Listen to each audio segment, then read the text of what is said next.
Muy buenas tardes. La Asociación de Funcionarios de la Fiscalía General del Estado les da la bienvenida al cuarto y último día del seminario Aplicabilidad del Código, con el expositor, el doctor José García Falconi. El tema para el día de hoy es los recursos. Con ustedes, el doctor José García Falconi.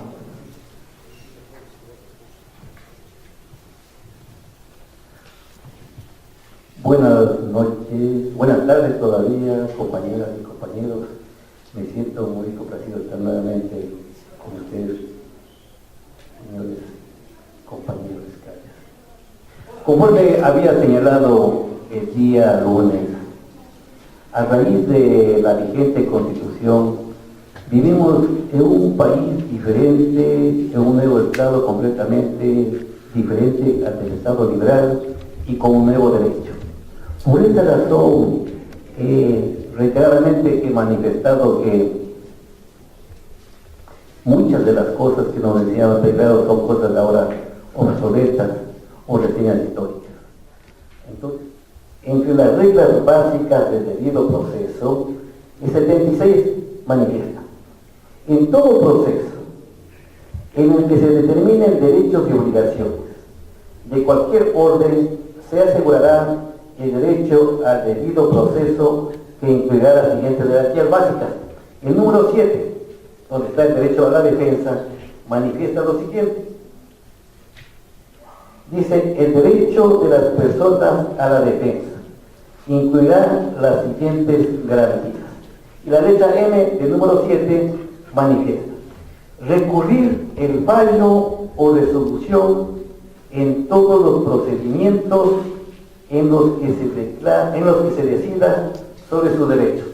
Esto tiene concordancia con el artículo 8, sección segunda, letra H de la Convención Interamericana de Derechos Humanos, y con el inciso quinto del artículo 14 del Pacto Internacional de Derechos Civiles y Políticos. Porque conforme había manifestado el día lunes, ahora ya tenemos un bloque de constitucionalidad. Están señalados los 17 tratados internacionales de derechos humanos más importantes que forman parte del ordenamiento jurídico del país. Y entre ellos, obviamente, los dos más importantes es, sin duda alguna, la Convención Interamericana de Derechos Humanos, o Pacto de San José de Costa Rica, y el Pacto Internacional de Derechos Civiles y Políticos. Que la etapa de la impugnación está regulada en los artículos 652 al 661 del Código Orgánico Integral Penal. Para entender la etapa de impugnación es menester señalar que esta etapa tiene un tratamiento diferente al proceso, tiene reglas completamente diferentes al proceso. Por esto es fundamental hacer un breve análisis sobre el artículo 652, donde están las reglas generales de la impugnación. Me explico. Estas reglas son aplicables para todos los recursos que existen en el código. Recordemos, en el Código Orgánico Integral de los Procesos tenemos dos clases de recursos: ordinarios y extraordinarios. Los recursos ordinarios son el de apelación y el de hecho, y son recursos ordinarios porque se aplica a toda etapa procesal. Y tenemos dos recursos que son extraordinarios, que son el de casación y de revisión. ¿Por qué son extraordinarios? Porque tienen una serie de requisitos que no tienen los recursos ordinarios. También es fundamental señalar que dentro de nuestro ordenamiento jurídico hay recursos verticales y hay recursos horizontales. En el Código de Procedimiento Civil, que es ley supletoria en materia penal, y así lo señala expresamente el Código Orgánico Integral Penal, entre los recursos horizontales tenemos el recurso de aclaración, de ampliación, de revocatoria y de reforma, que forman parte también del Código Orgánico Integral Penal, porque es una ley supletoria. Y se ha discutido mucho si los recursos horizontales son verdaderos recursos. Y hoy, en el Código Orgánico General de los Procesos, que se está socializando a través de la Asamblea Nacional, se señala ya de manera expresa que los recursos horizontales son los 4 que he mencionado. Pero veamos cuáles son las reglas de la impugnación. Recalco una vez más, esto es fundamental, porque son reglas que son aplicables a todas las clases de recursos. Me explico: al recurso de apelación, al recurso de casación, al de revisión y al de hecho. El artículo 652 señala reglas generales. Dice: la impugnación se regirá por las siguientes reglas. La primera dice: las sentencias, resoluciones o autos definitivos serán impugnables solo en los casos y formas expresamente determinados en este código. Recalco una vez más, los recursos que existen en el código actualmente son el de apelación, recurso ordinario, el de hecho, recurso ordinario, y los recursos extraordinarios de casación y revisión. Ya no existe el recurso de nulidad. Ya vamos a ver dónde está regulado la nulidad en casos específicos y especialmente determinados. El artículo 2, el número 2 del artículo 652 manifiesta: quien haya interpuesto un recurso podrá desistir de él, o sea, dejar de ejercer. La o el defensor público o privado no podrá desistir de los recursos sin mandato expreso de la persona procesada. Esto tiene concordancia con lo que señala el artículo 437 del Código, donde está el desistimiento.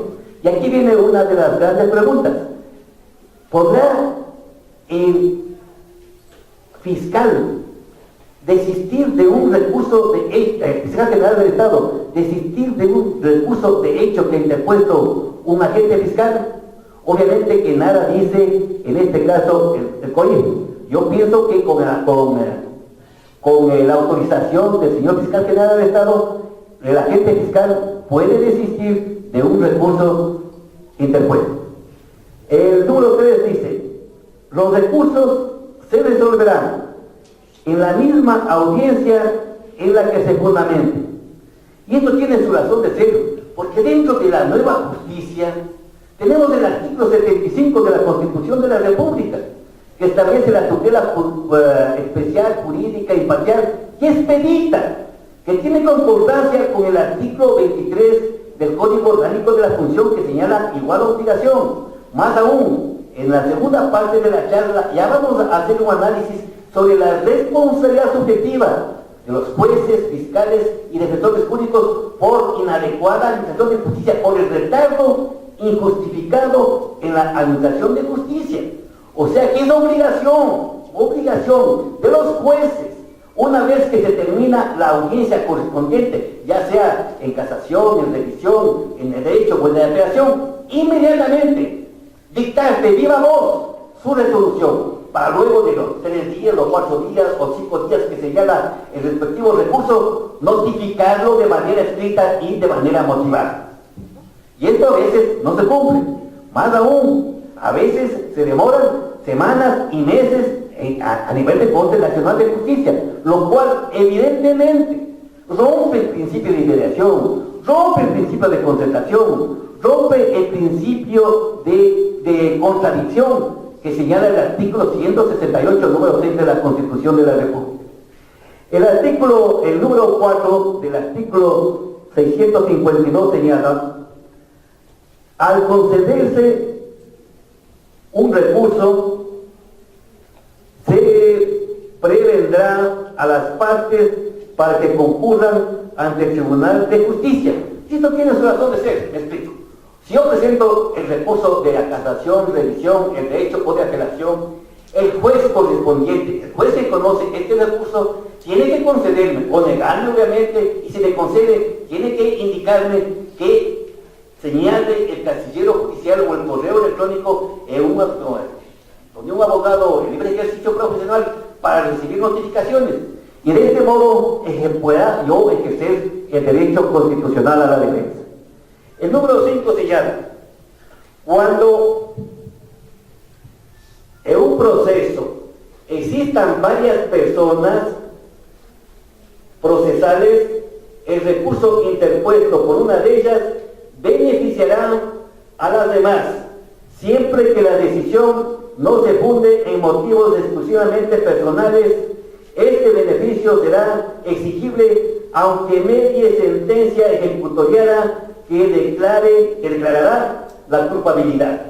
Este es el efecto suspensivo que está señalado en este artículo, que es fundamental y también tiene correlación con el principio de favorabilidad que establece el artículo 5.1 del Código Orgánico de la Función Judicial. De tal modo, ya vamos a hacer un análisis del recurso de revisión. El recurso de revisión en el COIP ya se eliminan 3 causales que tenemos en el 360, pero a base de esta disposición, cuando, especialmente en los juicios por tráfico de drogas, cuando la pena ha sido excesiva, estamos esperando que en los próximos días ya dicte el Consejo las tablas correspondientes y clasificación de las penas, por cuanto es injusto el principio de proporcionalidad que se está aplicando actualmente.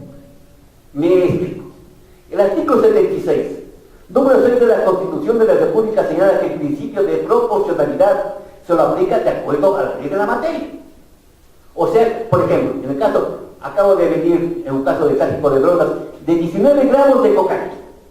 19, y la sentencia que se lo ha puesto es de 8 años de reclusión mayor ordinaria. 19 gramos de cocaína.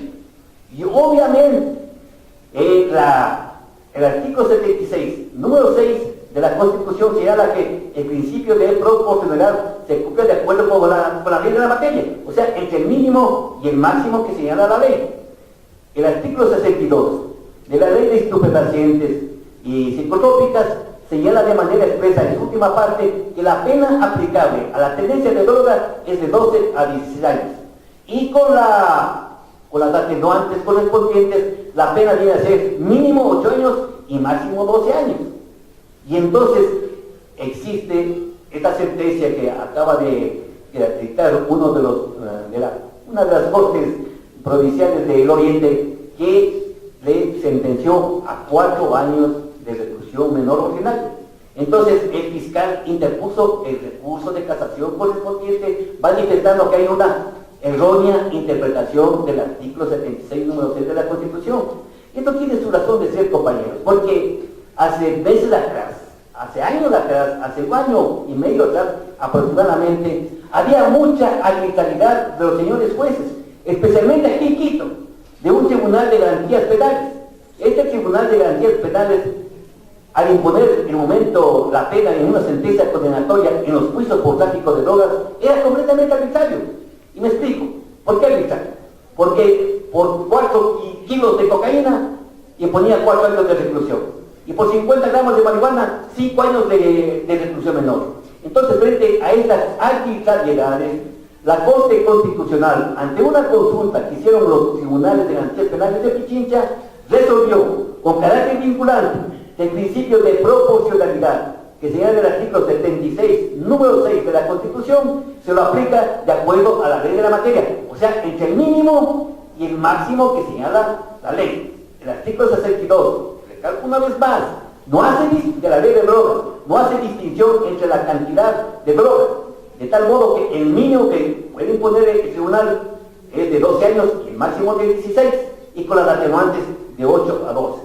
Entonces me pregunto y les pregunto a ustedes, compañeras y compañeros, ¿será justo, será una sentencia justa que por 19 gramos de cocaína o por 15 gramos de marihuana, peor aún, se aplique 12 años de reclusión mayor? ¿Será eso el principio de proporcionalidad que señala la doctrina? Evidentemente que no. Pero como es obvio, tenemos que cumplir las decisiones que dicta la Corte Constitucional, porque dentro del neoconstitucionalismo es la máxima expresión de la justicia, y son los únicos que pueden interpretar la Constitución, e interpretarlo en el sentido de que el artículo 76, número 6, del principio de proporcionalidad se lo aplica de acuerdo al mínimo y al máximo que señala la ley de la materia.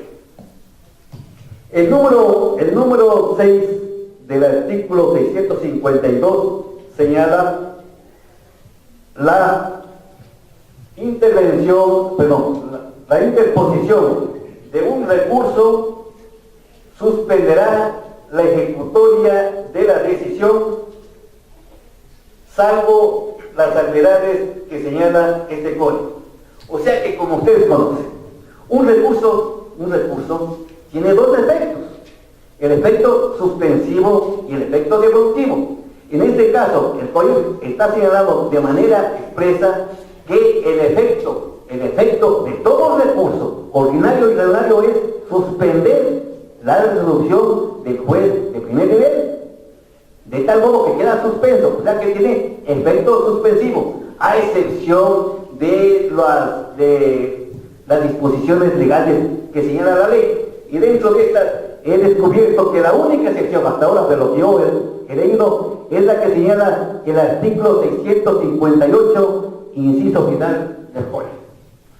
El número 7 señala: el Tribunal de Alzada, al conocer la impugnación de una sanción, no empeorará la situación jurídica de la persona sentenciada cuando sea la única recurrente.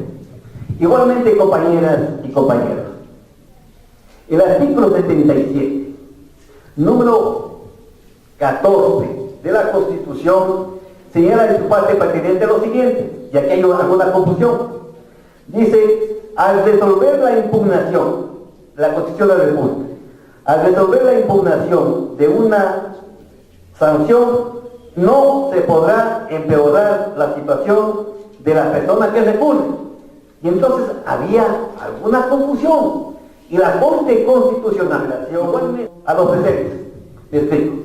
O sea que si en la audiencia, que es la principal diligencia en los recursos, no comparece la persona que recurrió, valga la redundancia, se declara abandonado el recurso. Pero si es que ha interpuesto el recurso el fiscal, el acusador particular y el acusado, y no asiste, por ejemplo, el acusador particular, sigue la audiencia declarándose el abandono de la parte que no compareció, pero sigue la audiencia respecto a las otras partes. El número 9 señala: en caso de que el recurrente no fundamentare el recurso, se entenderá su desistimiento. Obviamente, ya hemos visto que para desistir se requiere de autorización previa de la persona acusada, o sea que el defensor público o el abogado del acusado, para poder desistir de un recurso, necesariamente tiene que contar con la autorización de su defendido. De lo contrario, no procede el desistimiento. El número 10 señala: si al momento de resolver un recurso, la o el juzgador observare que existe alguna causa que vicie el procedimiento, estará obligado a declarar de oficio o a petición de parte la nulidad del proceso desde el momento en que se produce la nulidad a costa del servidor o parte que lo provocó. Habrá lugar a esta declaratoria de nulidad únicamente si la causa que la provocó tiene influencia en la decisión del proceso. Me explico. Actualmente, todavía en el ordenamiento jurídico vigente, tenemos, además de los recursos de casación, de revisión, de hecho y de apelación, tenemos el recurso de nulidad. Pero, una vez que entre en vigencia el Código Orgánico Internacional, ya desaparece el recurso de nulidad. Sin embargo, hay la posibilidad de que el juzgador correspondiente, a petición de parte o de oficio, pueda declarar la nulidad de un proceso siempre y cuando reúnan los siguientes requisitos, que son 3 requisitos. Dice: la falta de competencia de la o el juzgador cuando no pueda subsanarse con la inhibición, uno de los requisitos para que se produzca la nulidad. B, cuando la sentencia no reúna los requisitos establecidos en el Código, y los requisitos de las sentencias del Código están señalados en el artículo 622. Y tercero, cuando exista violación de trámite siempre que conlleve a una violación al derecho a la defensa. Recordemos, compañeras y compañeros, que el derecho a la defensa es un derecho constitucional que está regulado fundamentalmente en los artículos 76.7 de la Constitución para toda clase de procesos y en el artículo 77.7 de la Constitución para los procesos penales cuando hay una persona detenida. Estas son las reglas fundamentales de la etapa de impugnación. Entonces vamos a hacer un análisis breve sobre lo que es el recurso de apelación y vamos a hacer un análisis bastante profundo sobre lo que es el recurso de casación y de revisión en materia penal para terminar con el recurso de hecho en esta primera parte de la charla. Dice procedencia. Procederá el recurso de apelación en los siguientes casos. O sea que señala de manera taxativa cuándo procede el recurso de apelación. Y son los siguientes.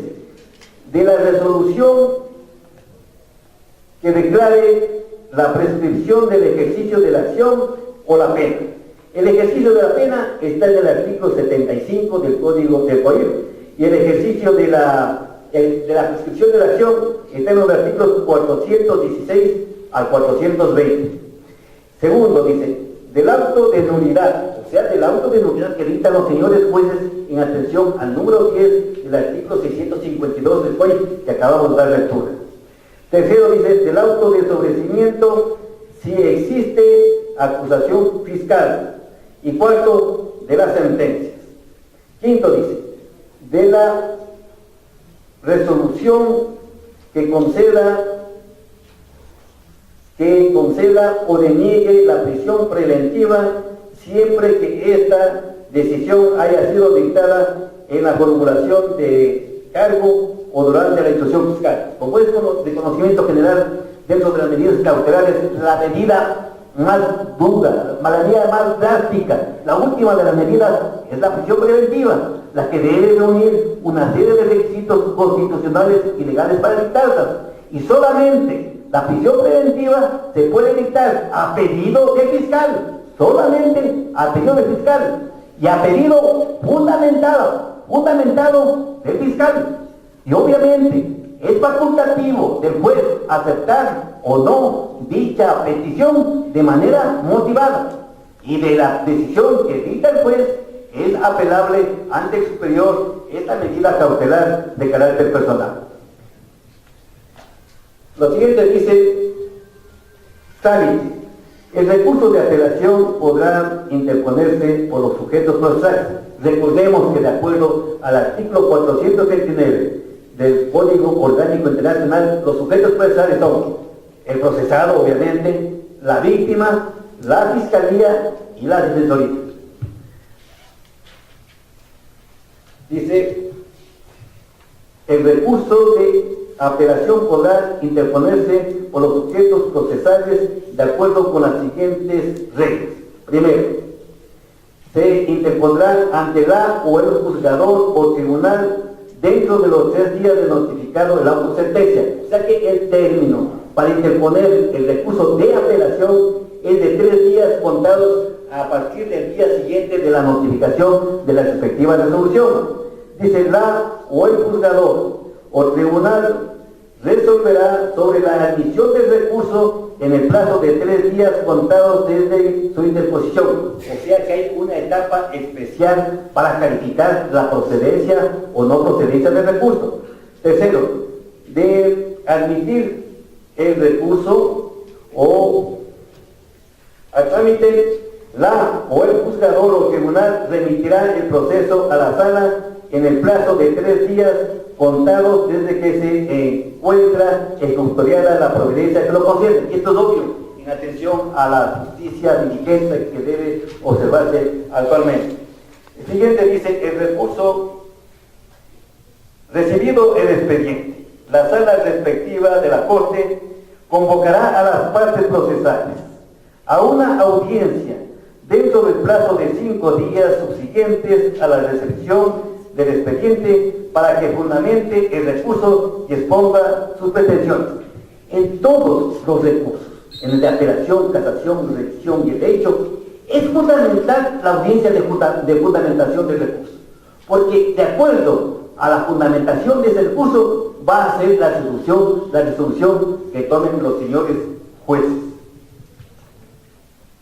Dice, la o el recurrente intervendrá primero y luego la contraparte. Hay lugar a la réplica y la contrarréplica, esto en virtud del principio de contradicción, porque ustedes conocen que todo juicio es una contienda judicial entre dos partes. El principio de contradicción se contempla en este caso. Finalizado, dice, el debate, la sala procederá a la deliberación y en mérito de los fundamentos y alegaciones expuestas, anuncia su resolución en la misma audiencia.